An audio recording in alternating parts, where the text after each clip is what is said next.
Hello everyone, this is Persephone, and today I want to discuss about my idea of the narcissist faking ADHD for attention and as an easy way to exploit you and turn the tables and make himself look like the victim.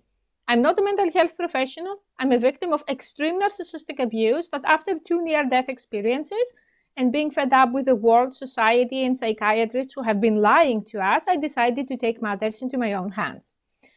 My videos do not aim to substitute legal or medical advice. I just want to make them to attract people with a similar mindset and eventually form a community, because I believe that narcissism is humanity's current biggest problem. They're destroying the planet, and we need to press for social change. That the idea that you can just simply go no contact with a narcissist is a total lie.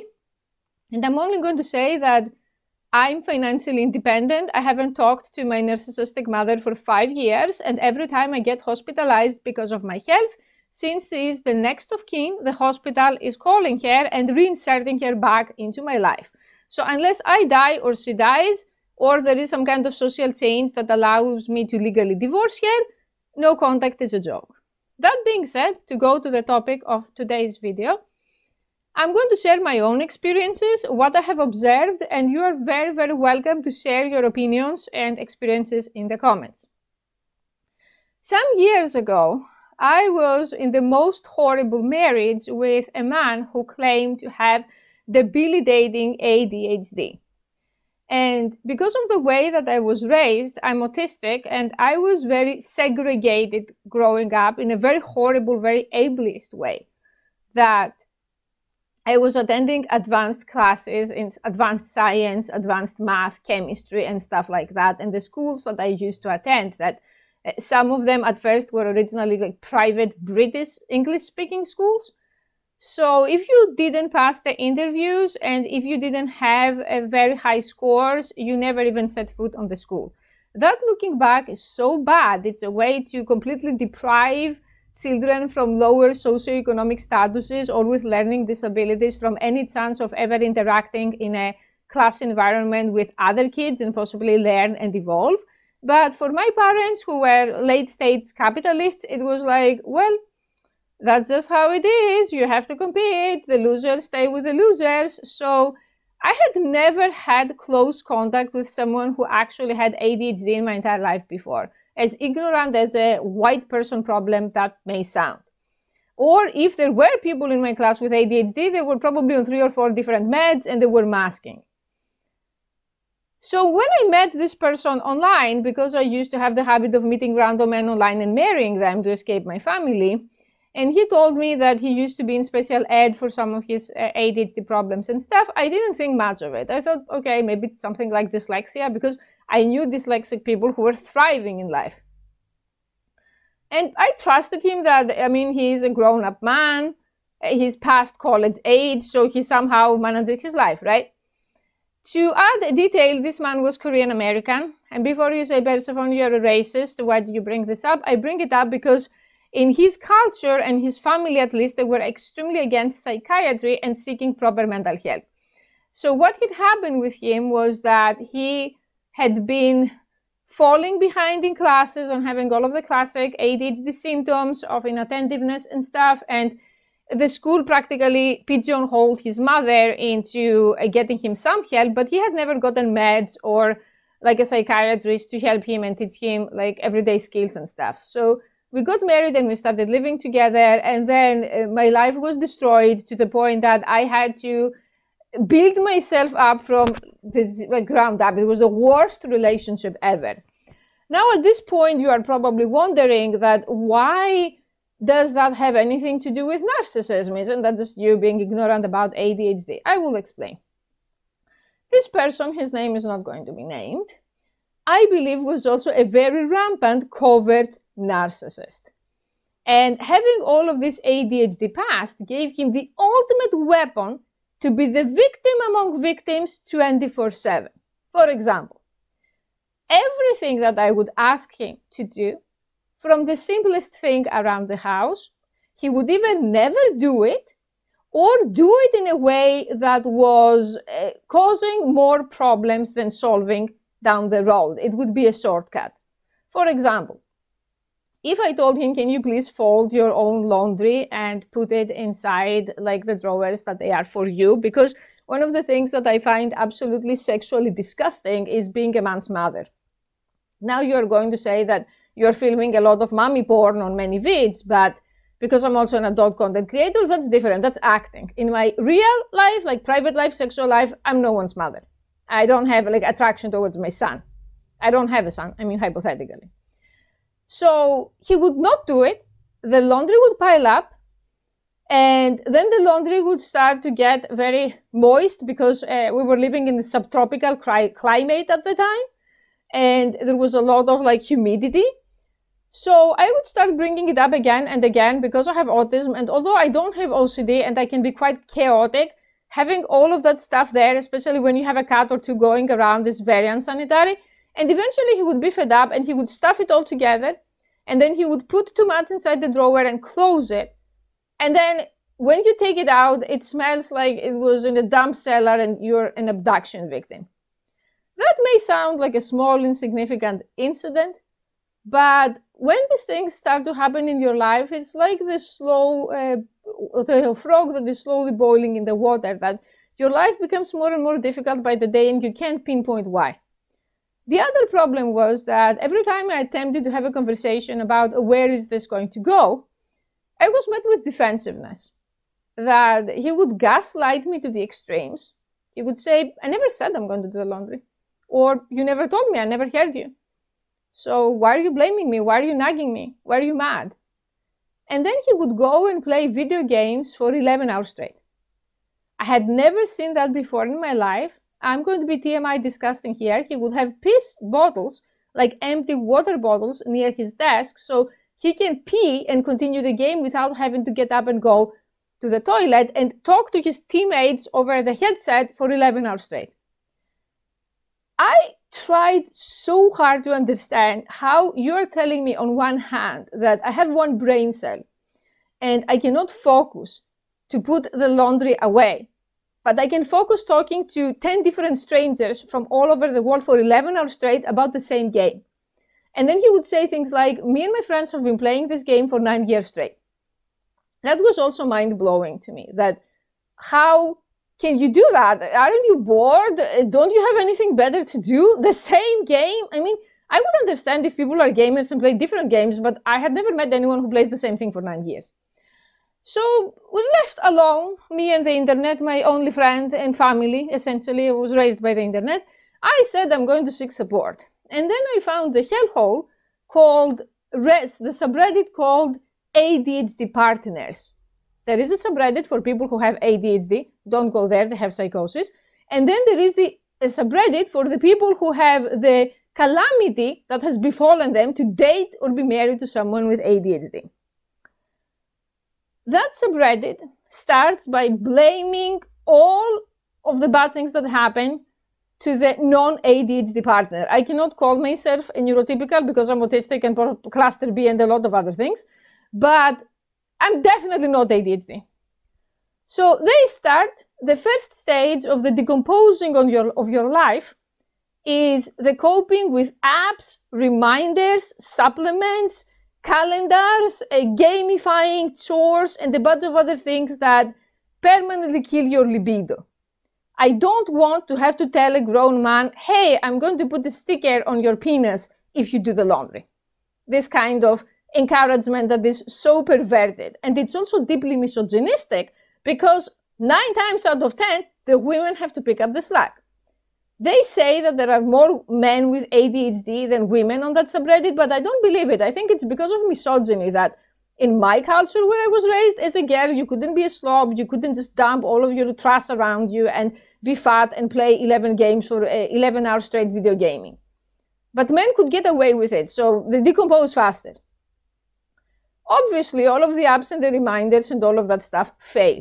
And they put a huge mental load on you because not only I have to do my half share of, let's say, the groceries, I have to have set up the reminder so that the psychic fake ADHD parasite has to do their share. Once you pass to that stage, you start thinking of taking the person for meds. The meds are a mixed bag. There were people there who got meds. There were people who didn't. My ex at the time was open to the idea of meds, although not enthusiastically. Again, Persephone the slave would have to arrange everything. So after all of that was done, people started breaking down. A lot of these people there had autoimmune illnesses like me. Some of them had cancer. Some of them had become very obese and unkempt, tried to keep up with everything. And there was no emotional connection whatsoever. It's like out of sight, out of mind. There was a time when it was night and I was staying up all night because I was working to film OnlyFans to keep us afloat. And my ex was on the computer for 12 hours again, and he didn't talk to me a single time. And when I was very hurt and I told him that I feel very ignored and unappreciated and honestly like the biggest sucker, he became very defensive and he started gaslighting me again and saying, but of course I'll talk to you. But of course I'm right here. What do you want? Why are you so demanding? So now I'm going to move on to the narcissist part. Everything changed when I met Ashley. I'm changing the name for her privacy, but Ashley is one of these people that if we are in a simulation that I believe we are, the agents, the computer agents controlling the simulation sent her to show me the light. Ashley was a single mom. She also had a very, very abusive background. She had a cockroach mother, the levels of my ex-mother. And if you say, what do you call her ex-mother? Did you get a divorce? Yes, I'm trying to divorce her, so I'm referring to her as ex-mother. And she was in 2 consecutive abusive relationships, and she had 2 kids, 2 little girls with 2 different men who were both deadbeats. Neither of them paid child support. And she had extremely severe actual ADHD. So Ashley got herself into the very difficult process of getting diagnosed through the public medical system in America, that when you're an adult, it becomes very complicated. And she got 3 different ADHD meds. She was getting Concerta, she was getting Adderall, and one more that I don't remember, and she was really suffering. And she was following the instructions and doing the research and learning to a T. And 6 months after she started the meds, she landed a programmer job. And now she's making $10,000 per month, and she can afford an apartment for her kids, and she doesn't need any deadbeat loser sperm donor to provide. And I had spoken to her, and I saw a person that was so different from the ADHD parasite that I had at home, the fake narcissistic parasite, and from the other people's partners on the ADHD subreddit, that she said that she had everything my ex had. She had the inattentiveness, she had the randomly falling asleep, she had the problems with keeping up with classes, but she also felt deep shame, sadness, anger, and the desire to get better. She told me she was always thinking of how can she get better, that she felt that she doesn't want to burden anyone, that she doesn't want to be in a relationship where the other person has to carry everything on their back for the relationship to survive. And then there was this light bulb that went on in my head. It was like, wait a minute, why isn't my man at home doing any of that? He had seen me breaking down and crying because I was doing OnlyFans 14 hours per day, because I'm going to make videos of the sex slavery that can happen on OnlyFans if you desperately need cash. By the way, I'm not dissing OnlyFans. I consider them overall a decent side to work at. But if you need money desperately, like I need at the time, that for reasons that we'll elaborate on other videos, you can turn your life into an absolute circus. He had seen me crying, he had seen me suffering, he had seen me not eating and not sleeping to get everything done, and it was never enough to get him up from the game. Never. It was never enough to make him prioritize me, not even one time. And if he did prioritize me, it was done in such a guilt-tripping way that I know that if one day he didn't play the games to get somewhere with me, then 2 months later he would bring it up during a fight to gaslight me. He would say, you're calling me a bad partner, but 2 months ago I helped you. So maybe you're the one who is too demanding. Endless gaslighting. And I started to realize that either this person has both ADHD and narcissism, covert narcissism because he was the victim, or he's faking and exaggerating his ADHD, and he is actually not trying to improve at all. Because we all have limitations, especially me with autism. I could talk to you for 2 hours about things that I cannot do. They're too difficult. They upset me. I'm getting panic attacks by them. But you have to think of, how am I going to overcome this? How can I get around this? So he was a misogynist. He was clearly exaggerating his symptoms. He told me, if I don't get dopamine from an activity, I can't do it. Wow, what a nice world you live in. Can you imagine if I said everything that is unpleasant, I cannot force my brain to do it? Who are you, the Emperor of Korea who reincarnated and we are in some K-drama and I have to be your slave? To be fair with you, I'm not a mental health professional and I do believe that he had ADHD. But I don't think that this was his main problem. I think his main problem was narcissistic entitlement, gaslighting, and most importantly, the fact that everyone in freaking California and Beverly Hills, where he crawled out of, let him get away with it. If you are American and you are watching me, this political correctness is going to be the downfall of your civilization. Where I come from, when you ain't doing shit and you are a parasite, people are calling you out on it. People are confronting you. They're staging interventions. They're saying you are a man and you can't even wash your own boxers. Where are you going to end when your parents die? But in America, they're saying, oh, you can't say anything bad against this person. They have ADHD. You're an ableist. You're a hater. You're a bad person. I'm not a bad person for not wanting to be in some human trafficking, free labor relationship that I pigeonholed myself into. That's unsustainable. Even if I was a masochist and I wanted to do it, eventually things will break down. And the people on the ADHD subreddit, there are people on that subreddit being there for 10 years, 20 years, some of them. I mean, the subreddit doesn't exist 20 years, but they have been in this type of marriage for 20 years, complaining every day. Nothing ever changes, and the narcissist is always indulging. And I consider this extremely unfair to actual people like Ashley with ADHD, because it gives people who actually have only ADHD a very bad reputation, and it deprives them of chances for actual relationships and friendships. I know people from that subreddit could say, if I manage to divorce my husband, I'm never again befriending or dating a person with ADHD in my entire life because I have lifelong trauma from their abuse. And there is a chance that the person was actually a narcissist hijacking the ADHD communities. Another thing that doesn't help is the TikTok brain Ebola. All these TikTok blue-haired girls with glasses who say, oh, ADHD, funny quirk. It's not a funny quirk. If you have it and it's a funny quirk, you have a very mild form and that's okay. Or maybe it's not even real ADHD and it's the fact that you're eating seed oils and processed foods and have unprocessed trauma and deprive your brain. And a lot of ADHD symptoms are actually CPTSD or other mental illnesses manifesting as forgetfulness, brain fog, being easily distracted, and so on, and dissociation, of course. So what I want to say is that covert narcissists who love being the victims have realized, I don't know exactly how they did that, if they gather in communities like cockroach colonies, that there is huge profit into faking ADHD or exaggerating ADHD. So you enter a relationship with them and you can never hold them accountable for anything. Because the mental health diagnosis that they can easily obtain, if you go to an average sellout psychiatrist or psychologist, they're going to read a list of symptoms with ADHD. And if you say that you have them, you're going to be diagnosed. So for a narcissist whose IQ is over 120, let's say, or even lower, it's very easy to obtain a diagnosis.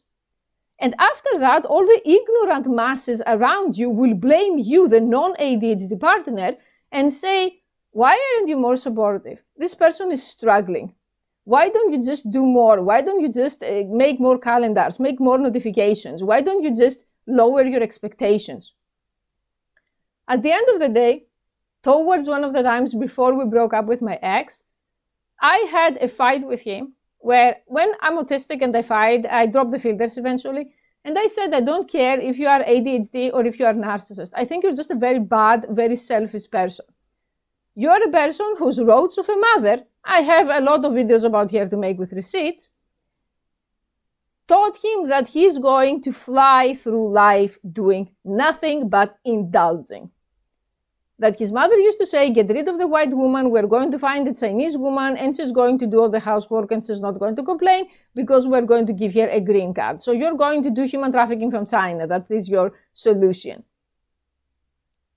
I'm not even going to expand on this woman. She's a lesser life form. For the time being, we are staying on this topic of this video. So I'm going to ask you, at the end of the day, if you cannot function and you don't care to improve, my personal opinion as a non-mental health professional is that the psychiatrist should tell you to leave the relationship.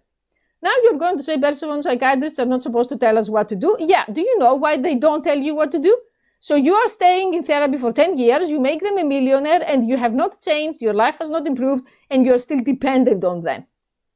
If someone comes to me, and sometimes people do come to me when I talk about these things, and they say, you know, I'm in this relationship, and this person doesn't do this, doesn't do that, he doesn't work, he doesn't clean around the house, he doesn't play with his kid, he's ignoring me, he's always on his phone, he's always scrolling Instagram and masturbating. What do you think? They said they have ADHD. My answer is, it doesn't matter. They don't want to improve, and they want you to stay unhappy so they can be content and happy and comfortable. That classifies them to me, not as ADHD or narcissist, as parasite. It has to go. If you are watching me and you cannot divorce this person, or they are your parent, or they are your friend, or you are stuck with them somehow, and no contact is not an option, which no contact is a pipe dream for most of us, I have another solution to close this video. The solution is radical detachment and radical acceptance, something that I have practiced, it helped me tremendously, and I'm here to share it with you.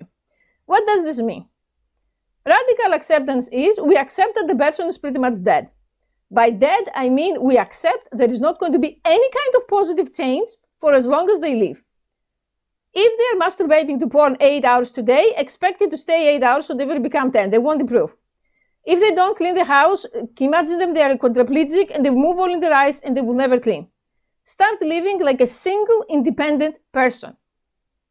You are living in the house and there is someone else there that may or may not be alive. It doesn't matter. If you lived alone in that house, how would you do things? And then start doing things that way. Lie if you have to. Put money aside on a secret bank account if you have to. They are gaslighting you, they are not decent to you, they are not honoring you, so you don't have to do the same. That requires some mental adjustment, especially if you're a decent person and a normal person, but you can get there. I believe you. The second thing is you make yourself responsible for your own success, happiness, fulfillment, and bright future that you're going to have. Which means, again, we abandon the sellout psychiatrists. Not all psychiatrists are sellouts, but a lot of them are. And we abandon society's obsession with relationships. Even if you need a man to make you happy, this specific man who is treating you like crap is not going to be it. I'm not going to tell people go out there and cheat. Cheating is a lot like it's opening a whole new can of worms. But I'm going to tell you, if there is a way to cover your needs without relying on the narcissist, you do that. For example, if you need more money and he doesn't pay his share, you get a second job. If you need emotional support and he's ignoring you, he's being on his phone, you get friends. If you are a man and you're watching me and your wife is a sloth on her phone, you get an AI girlfriend. Be creative. Make yourself responsible for your own happiness. These people are not going to make you happy. They are not here to help you. They are here to just help themselves, and that's never going to change. Probably they have been going on like that for decades. And I used to feel bad. I used to feel, why am I not good enough for this person to put effort? Because he's a narcissist. I'm not even a person to him. He has been handed over the get out of jail free ADHD card, and he's going to play it again and again and again. So I have to have my own hands of cards to play. The other thing that you're going to do is, after some point, you graduate from all of these subreddits. I don't go to the ADHD forums anymore. They trigger me. And I don't associate my identity with people who have this kind of problem. Imagine that you identify as an ADHD partner. Who were you before you became the ADHD partner? Were you a painter? Were you a writer? Were you a farmer? Were you an alien? Who were you? Where was your identity lost and it was replaced with ADHD partner? There is a lot of money to be made, guys, by the ADHD fake industry. And by fake industry, I mean the mental problem is real, but the narcissists who hijack it are the ones feeding the industry. Because a person like Ashley that I mentioned, Ashley solved her problem. She got her meds, She's changing her routines and she became a functioning member of society, and she's really commendable, but she wasn't a narcissist. She didn't feel entitled to scamming people and harming them. She could have been continuing to date random men and get pregnant from them and get money from them and being a parasite in the American government. She didn't. But the narcissist who doesn't want to improve, do you know what he's going to do? He's going to convince the doctor to give him meds and then become addicted to amphetamines. And I'm going to briefly list the industries who profit from that. The ADHD narcissist is going to be responsible with money, splurging on games, splurging on food, splurging on phones, not paying bills on time, not paying credit cards on time, losing their job. There are so many people who are profiting from this out-of-control situation in society. And the rest of us, we are collateral damage.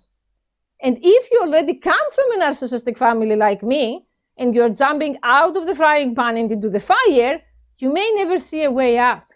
Society is designed in a way that people like us who have the misfortune to be entangled with the ADHD narcissist will never have a way out. And they say this, they know this, and they are not going to tell us. Because if someone told you you're going to be a slave to these creatures until the end of your life, people would go out and commit crimes. They would get out of control. It's too much to process mentally. So they have to placate us. Do you know how many people I met who are married to someone who is an ADHD narcissist and they're on heavy dosages of antidepressants? And they didn't have depression before the narcissist. It started, for me, that's a circumstantial depression. You're sad, and it's a completely normal, completely human response to the fact of your life being an absolute horrendous wasteland with no way out. You don't need antidepressants. You need to get in touch with your real feelings and start getting angry like I am. I'm not saying that I'm a paragon of humanity and how to do things right, far from that. But being angry and staying in the truth and staying in the presence is what freed me. I refuse to make my ex or any narcissist make me sad anymore. Depression is anger turned against ourselves. It's time to turn that weapon where it belongs. I don't mean going vigilante, not committing crimes, slashing tires, keying cars, writing blog posts. No, you don't need things like that. There is going to be a reckoning for them, and it's going to come. And if you play your cards right, you are going to be there to witness it. And I'm going to close this video by sharing something for future videos and being petty for 5 minutes. Please allow me that.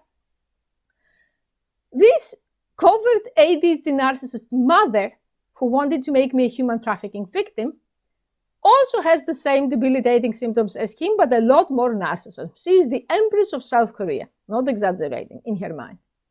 Recently, I found out through the grapevine that she was supposed to sell her business. She had a bakery business. She had several businesses. The last one was a bakery. And she was supposed to sell it and enjoy her retirement and go on cruises. And I found out that she had to get a job at age 65 as a cashier at another bakery because she doesn't have any money and she doesn't have a pension. I don't think I have ever met someone who managed to ruin their life to that extent. That you came to America from, in my opinion, North Korea, but she claims to be South, and you worked for almost half a century every day for 12 hours. And you're such an awful person, and you're so bad with money, and you're so allergic to self-development that you're 65 and you have to get a job.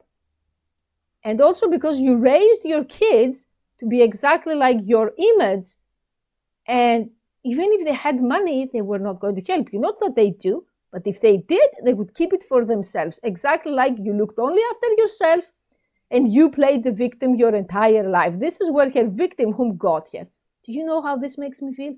Extremely satisfied. It was the best news of 2025, and I don't care if that makes me sound like a psychopath, because it was justice. I didn't need to do anything to her. I didn't need to harm her. I called her out when she was abusing me, trying to steal my money, stalking me. I have stories to share with you. And when she was powerful, how have the mighty fallen though? Whatever the evil person who is harming you is doing is piling up. It took years for the reckoning to start to show, but it does. Can you imagine the humiliation of being 65 and need to be a part-timer? because you chose to live in Beverly Hills that was way above your means because you are a narcissist and you need to live there. God forbid you live in Maine, in Ohio, or anywhere else where the plebes are living. You're the Empress of Korea. You have to be at the center of things. So that's all for today. I am saying that to admit something really controversial, for a very long time I despised people with ADHD. And it took meeting Ashley to change my mind. I couldn't differentiate in my mind between a narcissist with ADHD, a narcissist who fakes ADHD, and a person who actually suffers from ADHD. And I take accountability for that. Meeting Ashley had changed and humbled me and showed me that there are people that they don't do anything bad to you. They have their own struggle. ADHD seems to be such an uphill path. And they fight with everything they have. And these people have my respect and my support. And that's why I'm making this video, because I want to point out that the community of ADHD is contaminated by lazy, sloth, horrible narcissists who are using someone else's diagnosis in order to be exploitative, dead weights on other people's lives. Thank you for watching.